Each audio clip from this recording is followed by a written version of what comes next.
Morning বন্ধুরা, কেমন আছো তোমরা? সঞ্চিতাস লাইফস্টাইলের নতুন একটি ব্লগে আমি সঞ্চিতা তোমাদের সবাইকে স্বাগত। আজকে অনেক দিন পর একটুখানি মুসলি আর দুধ নিয়ে ব্রেকফাস্ট করতে বসেছি। ভালো লাগছে না এটা ওটা আর ফালতু কিছু খেতে, আর অনেক কাজ আছে। সকালবেলা উঠে আমি বললাম না মোবাইলটা ধরি, ভালো লাগছে না, প্রচণ্ড জানি না, খুব ঘুমের ডিস্টার্ব হচ্ছে, রাতে ঘুমের ওষুধ খেতে হচ্ছে। এত স্ট্রং জিম করছি তারপরেও যে কী করে ঘুমের ডিস্টার্ব হচ্ছে আমি তো নিজে কিছু বুঝতে পারছি না। একটুখানি মুসলি নিয়ে বসেছি আর একটু দুধ খাবো ওষুধগুলো খাওয়ার পর, তারপরে কাজে লাগবো। তো ভাবলাম যে আগেই মোবাইলটা নিয়ে বসি, ওষুধ বার করি। দাঁড়াও, শ্যামলি আজকে আসবে না, মাথায় বজ্রাঘাত, এই গরম, তার মধ্যে যদি শ্যামলি না আসে তাহলে কীরকম অবস্থাটা লাগে বলো। তো সেই অবস্থা আজকে আমার, বাট কিছু করার নেই, আসবে না যখন।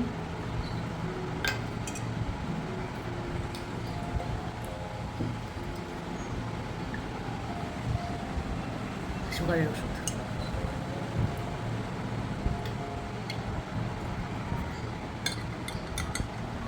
এরপরে খাবো, প্রেশারের ওষুধ। খাবারটা খাওয়ার পরে বুঝো কোন দিকে আছে জানি না, টিকে ডিউটি গেছে। তো চলো সঙ্গে থাকো, কী কী করি। অনেকক্ষণ এদিক ওদিক সেদিক ঘুরলাম, মানে টাইম পাস, যে কাজগুলো করতে হবে, একটু পরে করব, এদিক করব সেদিক করব, দিয়ে লাস্টে দেখলাম যে না, ঘুরে তো লাভ নেই, কাজ আমাকেই করতে হবে। বুঝো কোথায় গেছে আজকে আমি খুঁজে পাচ্ছি, কে জানে কোথায় গেল। অনেক জামা কাপড় কেটেছি, জামা কাপড়গুলো ব্যাগ উঠে তুলে নি। যা রুটির হলো কিনা বাইরে।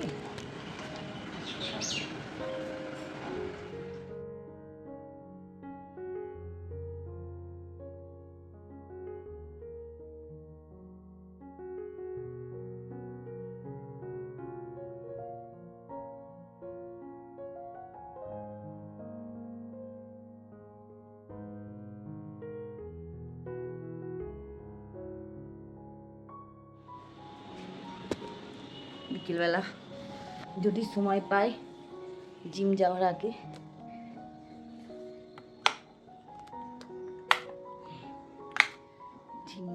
গুছাবো।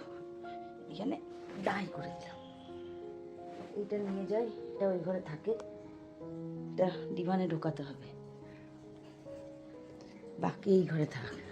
বুয়া, কে জানে বুয়া কোথায় গেল, বুয়াকে দেখতে পাচ্ছি না আজকে সকাল থেকে। বুঝু, চলো ওগুলো ঝাঁট দিয়ে কাজ করি।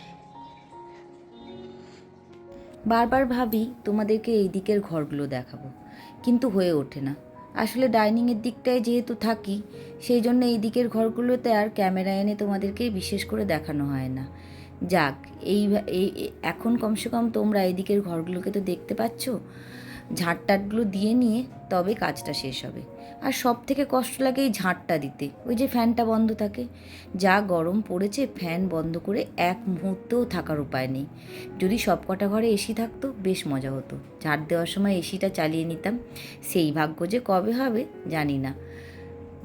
স্বপ্ন দেখতে তো ক্ষতি নেই বলো, যদি কোনো দিন হয়। যাই হোক, এখনকার মতো গাছে কাঁঠাল আর গোফে তেল। যাই হোক, ভাবলাম তো এখানটা কি সুন্দর হয়েছে দেখো, কিন্তু কি হয়েছে জানো তো, এই অনেকগুলো হলুদ হলুদ পাতা, পাতাগুলোকে ছিঁড়তে হবে। এসব কাজ তো আর শ্যামলি পারে না, আর শুকনো পাতা একদম দেখতে ভালো লাগে না গাছের। একটা একটা করে শুকনো পাতাগুলোকে ছিঁড়ে দাও। যারা সুখে লাগি চাহে প্রেম, প্রেম মিলে না, শুধু সুখ চলে যায়।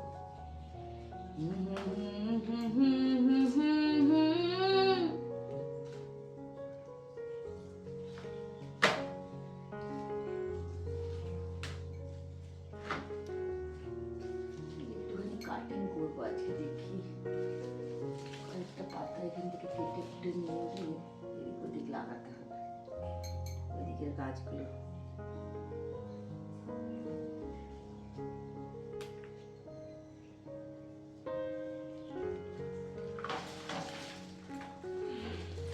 এই গাছগুলো হচ্ছে আমার জীবন। জানি না কতদিন গাছগুলো করতে পারবো, এবারে বর্ষা আসার আগে একটাও গাছ করতে পারিনি।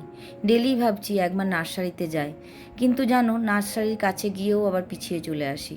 আমার আর খাটার ক্ষমতা নেই। এইগুলো যেন দিন দিন আমার খুব অবসাদের কারণ হয়ে দাঁড়াচ্ছে। আগে গাছগুলোকে নিয়ে ঘন্টার পর ঘন্টা বসে থাকতাম, আমার মনটা খুব ভালো থাকতো। কিন্তু এবারে আমি একদমই পারছি না, সাহস করতেই পারছি না। কে খাটবে, কে করবে? শ্যামলীও আর আগের মতন অত গাছের উপরে নিজের পরিশ্রম দিতে পারে না। তো দেখো আজকে গাছগুলোকে নিয়ে বসেছি। মানি প্ল্যান্টগুলো এত হলুদ হয়ে গেছে, দেখতে একদম ভালো লাগছে না। ভাবলাম একটা দুটো হলুদ পাতা ছিঁড়ে দেবো, কিন্তু যখন বসেছি চারদিকে নিয়ে বসলাম, যেগুলোকে সব কটাকেই সুন্দর করে দিই। আর গাছগুলো দেখতে এত ভালো লাগে, এই বর্ষাকাল এলেই সবুজ হয়ে থাকে ঘরগুলো। ঘরে এত জায়গায় ছোট ছোট ছোট ছোট করে মানি প্ল্যান্ট লাগিয়েছি, আমার খুব ভাল লাগে। আমার গাছ, পশু পাখি, প্রাণী, ভগবানকে যেন সবসময় বলি, যদি ভগবান আমায় একটা বড় বাড়ি দাও, আমি অনেক জীবজন্তু পুষবো, অনেক অনেক, আর অনেক গাছ লাগাবো। দেবে না ভগবান, এটা আমি জানি। তো যেটুকু করতে পারি এই ফ্ল্যাটটার মধ্যেই করি। স্বপ্ন দেখতে তো ক্ষতি নেই। দেখো কেটে ছেটে কি সুন্দর করে দিলাম। এরপরে এগুলোকে সব ব্যালকনিতে দেবো। বৃষ্টির জল পেলে ওরা একদম তরতাজা হয়ে যাবে। তারপরে তোমাদেরকে আর একদিন আমি দেখাবো গাছগুলো কীরকম হয়েছে।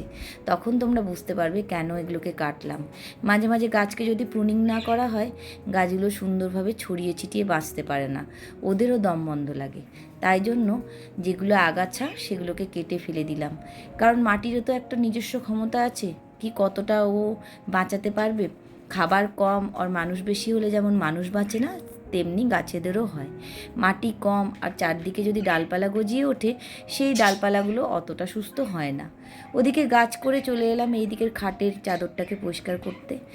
এই ঘরের খাটটায় আজকাল আমরাই শুচ্ছি, আমি আর টিকে। তো ভাবলাম যে ঘরটাকে ভালো করে নিট অ্যান্ড ক্লিন করে নিই। এখন অবশ্য রেনু চলে এসছে।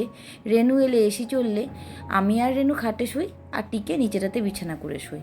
ওর আবার এই ঘরের খাটের গদিতে একদম পছন্দ না, বলে গদিটাতে এত গদি হয়ে গেছে, ওর নাকি কোমরে ব্যথা হয়। আমাদের ঘরের যে খাটের গদিটা ওটা অর্থর গদি, ওটাতে খুব হার্ড, আর এটা খুব তুলতুলে। সেই জন্য ও এই খাটটায় একদম শুতে চায় না, বলে আমার কোমরে ব্যথা হয়, আমি নিচেই ঠিক আছি। তো যার যেমন পছন্দ। আমার একটা ঘরেই এসি, বাকি ঘরগুলোতে এখনও এসি লাগাতে পারিনি, হয়তো পারতাম, এমন নয় যে পারিনি। কিন্তু কি হচ্ছে জানো তো, যখনই ফ্ল্যাটে ভাবছি আরও একটা দুটো এসি লাগাবো, তখনই বারবার মাথায় আসছে একে তো কেউ থাকার লোক নেই। তারপরে ফ্ল্যাটটাকে বিক্রি করার কথা বারবার চিন্তা করছি, কেন শুধু শুধু টাকাটাকে আবার ইনভেস্ট করব। তবে ভাবছি সামনে বছর আর একটা ঘরে এসি লাগাবো, কারণ লোকজন এলে তখন সবাই মিলে গোজামিল দিয়ে একটা ঘরেই কি শোবো। তো সেই জন্য এটা এখনও পর্যন্ত চিন্তাভাবনা করেছি। সামনে বছর অবধি যদি বাঁচি, তাহলে তোমরা দেখতে পাবে সঞ্চিতা দিয়ে এসি লাগালো কি না লাগালো না। তো এই ঘরটা পরিষ্কার পরিচ্ছন্ন করে তারপরে আমি বাকি কাজে যাব। বিছানা গোছানো দিয়ে শুরু করি, তারপরে হয় বাকি কাজগুলো। আর আজকাল যেহেতু আমি কাজ করছি, তাহলে টুকটাক সব কাজ গুছিয়ে করতে হবে। নিজের ঘর, নিজের সংসার গুছিয়ে না করলে তো চলে না, বলো। এটা তো আর পরের ঘর নয়। যত কষ্টই হোক, একটা একটা করে ইট অনেক কষ্ট করে গাঁথতে হয়েছে। জীবনের সব স্বপ্ন বিসর্জন দিয়ে টাকা পয়সা জমা করে তবে এই বাড়িটা, মাথা গোজার ঠাঁইটা আমরা বানাতে পেরেছি। এটাকে যদি যত্ন না করি, তাহলে তো আমার ধর্মেও সইবে না। তো সেই জন্য এটাকে খুব যত্ন করেই রাখি, আর চেষ্টা করি সব কিছু ঠিকঠাক যেটা যেখানে সেখানে যেন গুছিয়ে রাখতে পারি। কতদিন পারবো সেটা জানি না। দিন দিন আমারও পরমায়ু কমছে, শরীরের অনেক খাটার ক্ষমতা কমে যাচ্ছে। এরপরে হয়তো পারবোই না। এখনও তো তাও কাজের লোকের সঙ্গে নিজে খেটে করতে পারছি। তারপরে আর কি পারবো? ওই যে তোমাদের বললাম গাছের কথা নিয়ে, ডিপ্রেসড হয়ে যায় আজকাল, যে আমি আর এখন পারি না। তবে করতে তো হবেই, বলো, যেটা পছন্দের জিনিস। আমার হাল একদম বেহাল, তোমরা দেখতে পাচ্ছ আমাকে, আমার কি অবস্থা, পুরো ঘেমে গেছি, আর পিটপিট পিটপিট করছে গাগুলো। হালকা আমার তার মধ্যে মুদিখানার জিনিস এসেছে, জিনিস কয়েকটা, কিছু ঢালছি না এখন, এখানে রাখি, পরে দেখবো কোথায় কি ঢালবো। এই গরমে আমার মাথা বের কিছু কাজ করছি।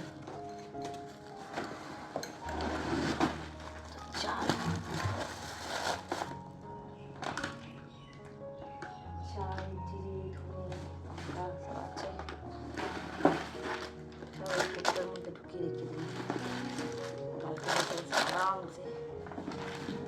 কি আছে না আছে পাচ্ছি না এখন আমি। এত গরম লাগছে না, মাখানাটা আর পোস্তটা দিলে ফ্যান না চালাতে পারলে খুব অস্বস্তি হচ্ছে, খুব গরম লাগছে। হবে না, স্নান করে বেরোলাম। তো তোমাদের আজকে আমার মেনু দেখাচ্ছি, আমি কি খাবো সেটা তো দেখানোর দরকার আছে। ভাজা, রায়তা, মাছ আর ভিন্ডি আলু পোস্ত। একটাও আমি আজকে রাঁধিনি, আর একটা পুজোর জন্য ভাত করেছি খেতে দিয়েছি। একটাও আজকের রান্না নয়, কালকের রান্না। কালকে করেছিলাম, কালকে চিকেনও করেছিলাম। তো আজকে শ্যামলি আসবে না বলে আমি আর রান্নার দিকে যাইনি। তো চলো খেয়ে নিই। একটা ছেঁড়া নাইটি পরেছি, তোমাদেরকে আর দেখাতে পারছি না। আমার পুরো কি বিচ্ছিরি একটা অবস্থা, কারণ প্রচণ্ড গরম, বাবারে ভালোই লাগছে না। তো খেয়ে নিই, তারপরে এসে তোমার সঙ্গে